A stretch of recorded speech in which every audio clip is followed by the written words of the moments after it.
I shall resign the presidency effective at noon tomorrow.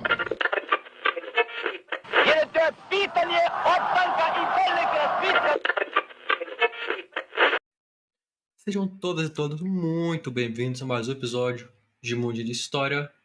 E no episódio de hoje eu vou falar com vocês um pouquinho sobre a Batalha da Balaclava, da Guerra da Crimeia, e mais especialmente sobre a carga da Brigada Ligeira. E antes de começar esse episódio, eu vou falar uma coisa um pouquinho diferente. Eu vou falar com vocês, eu vou, melhor dizendo, ler para vocês um pequeno trecho do poema The Charge of the Light Brigade, do autor The Lord Tennyson. E o poema, o trecho que eu escolhi para vocês, diz mais ou menos assim, abre aspas. Para o Vale da Morte cavalgaram os 600. Canhão à direita deles, canhão à esquerda deles, canhão à frente deles. Saraivaram e trovejaram, atingidos por balas e obuses. Com audácia eles cavalgaram e bem. Para as mandíbulas da morte, para a boca do inferno, cavalgaram os 600. Fecha aspas. Eu quero que vocês fiquem com esse poema em mente, enquanto eu vou falando com vocês um pouco sobre a guerra, a batalha e a carga da Brigada Ligeira. E vocês vão ver como esse poema descreve muito bem os acontecimentos. E uma outra coisa um pouquinho diferente que eu vou fazer nesse episódio é apresentar para vocês alguns dos personagens que eu vou narrar hoje. Eu nunca fiz isso, mas para a quantidade de pessoas que eu vou ter que falar brevemente sobre, eu achei melhor. O primeiro é o Capitão Morris, o capitão que liderou a carga da Brigada Ligeira, ou melhor dizendo, participou da carga da Brigada Ligeira. O general Lord Lucan, que é o general britânico responsável pela divisão de cavalaria. O general Lord Cardigan, que era o comandante, ou seja, o maior líder da Brigada Ligeira. O general Campbell, que era comandante do 93º Regimento de Infantaria. O Lord ou Conde Tredegar, general britânico responsável pelo 17º Regimento de Lanceiros. O Barão Raglan, também se chama de Lord Raglan, que é militar e comandante-chefe britânico na Guerra da Crimeia. E a Brigada Ligeira como si, que era uma unidade da Cavalaria Leve Britânica, composta pelo 4º e 13º Regimentos de Dragões, 17º Regimento de Lanceiros e pelo 8º e 11º Regimento de Hussardos, todos compondo a Cavalaria Leve.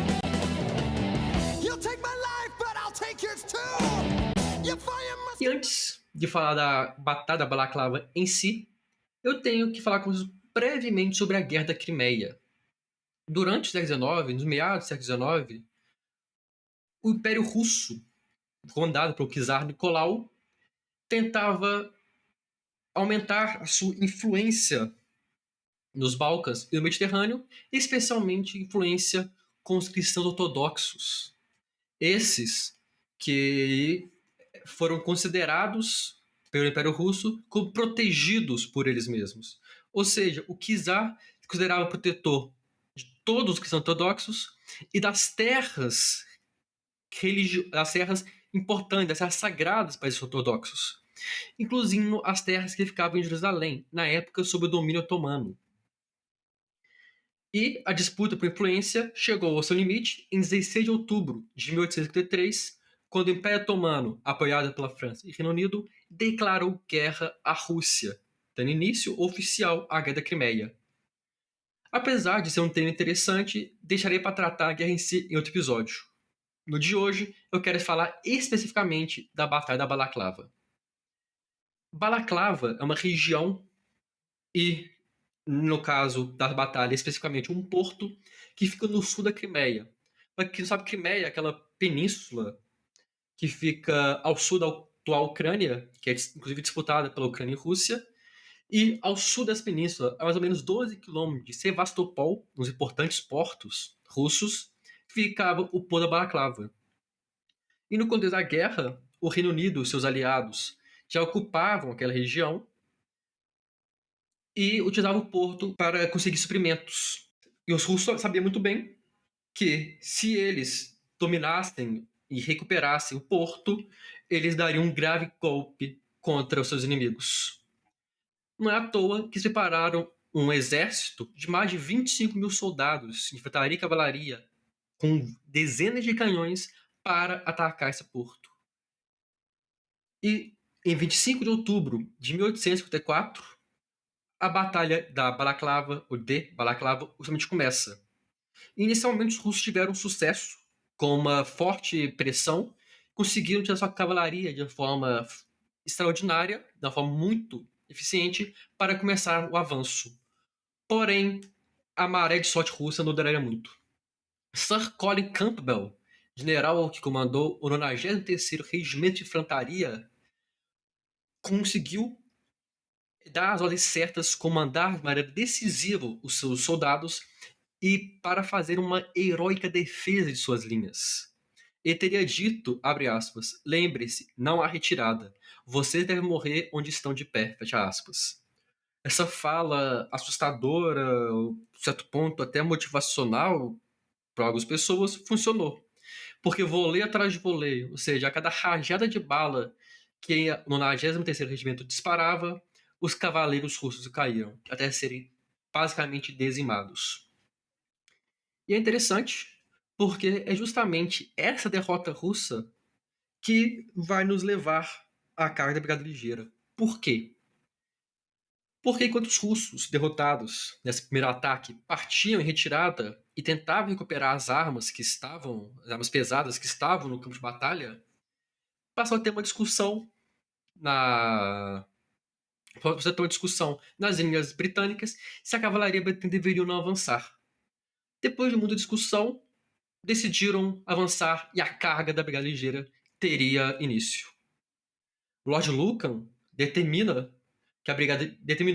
escolheu a Brigada Ligeira e assim os cavaleiros partiram.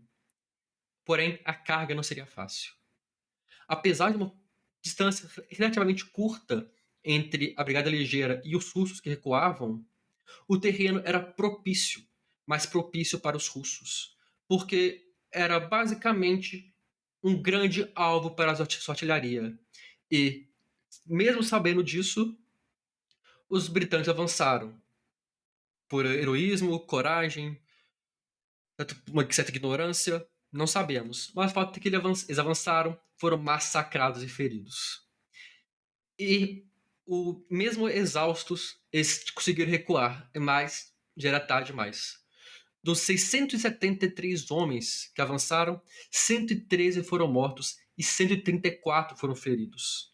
Ou seja, cerca de um terço dos homens que compunham a Brigada Ligeira não estavam mais aptos a lutar.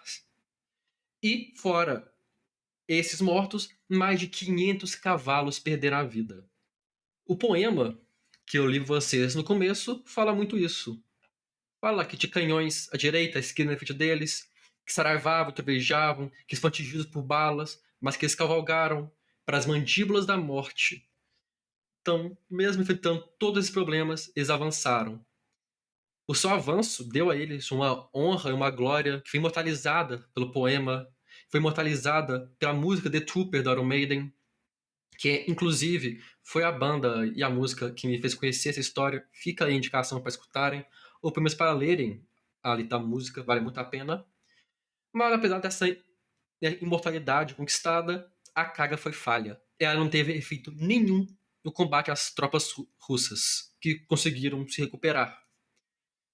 A carga, inclusive, foi o último ataque dessa batalha. A Batalha da Balaklava acaba com a derrota massacrante na primeira carga. Apesar disso, não é possível colocar nenhum grande vitorioso na batalha. Os russos não avançaram, quebraram as linhas britânicas que para o porto, mas os britânicos defenderam, mas tiveram mesmo número de baixas e perderam basicamente a unidade inteira da cavalaria. Um terço dessa unidade. Então, assim, não colocamos nenhum vitorioso. Talvez podemos colocar que a Inglaterra teve um pouco mais de sucesso. E a guerra, como um todo, termina 2 anos depois, com a vitória turca, francesa e britânica, no qual a Rússia perde alguns territórios para o Império Turco e perde muita influência na região. Mas eu não vou acabar esse episódio por aqui. Porque enquanto eu pesquisava e estudava para esse episódio, eu me deparei com uma entrevista para o jornal britânico chamado Flintshire Observer, no qual o Lord Trevelyan, que eu falei dele mais cedo, dá a sua visão como uma das pessoas que lutou, que cavalgou junto da Brigada Ligeira. E eu acho interessante trazer esse relato de quem viu e viveu a batalha para uma maior imersão. Eu realizei alguns cortes no relato desse militar para ficar mais simples de falar para vocês, porque também estava fazendo a tradução direta. E também eu tirei algumas partes que eram muito sangrentas, muito descritivas, pois eu não creio que cabe aqui no podcast, mas eu deixarei o link para quem tiver interesse em ler mais. Em seu relato, o Lord Threadgar diz que após o ataque russo falhar, o Capitão Morris, que também falei mais cedo, disse, abre aspas, deveríamos seguir o sucesso e completar a fuga russa, fecha aspas. Ou seja, o capitão acreditava que a cavalaria deveria avançar contra os russos que recuavam para acabar com os que estavam ali ainda. Porém, Lord Carrigan negou essa ordem, negou essa ideia, mas aparentemente o Morris não ligou muito para isso. Pois Morris teria dito: o 17º deve fazer eles mesmos, deve fazer sozinhos. 17º lanceiros, avancem. E assim, eles avançaram. Porém, foram parados um pouco mais à frente e mandados recuar.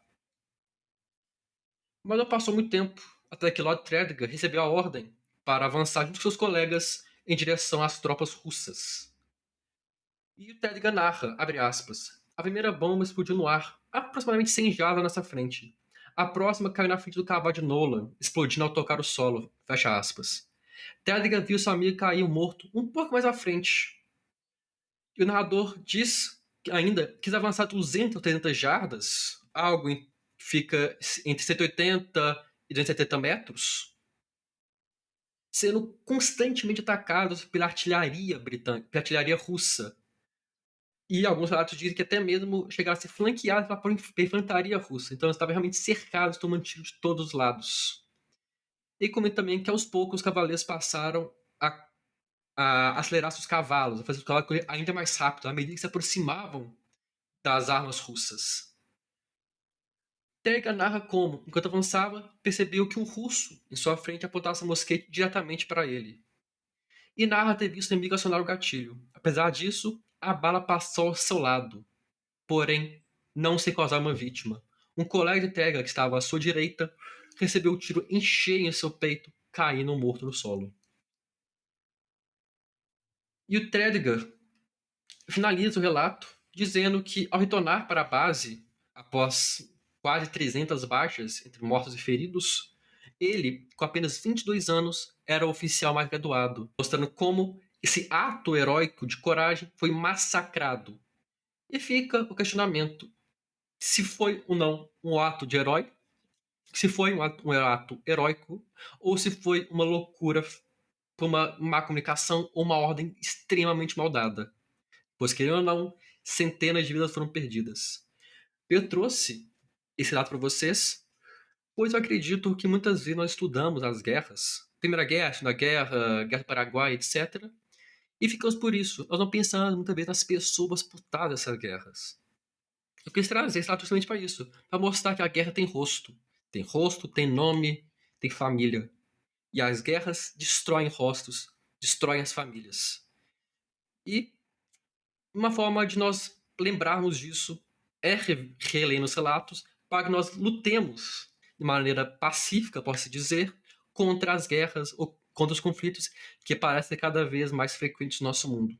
Eu finalizo o episódio com a frase do autor soviético americano Isaac Asimov, que diz que a violência é o último recurso do competente. E nós devemos lembrar disso para sempre evitarmos a violência.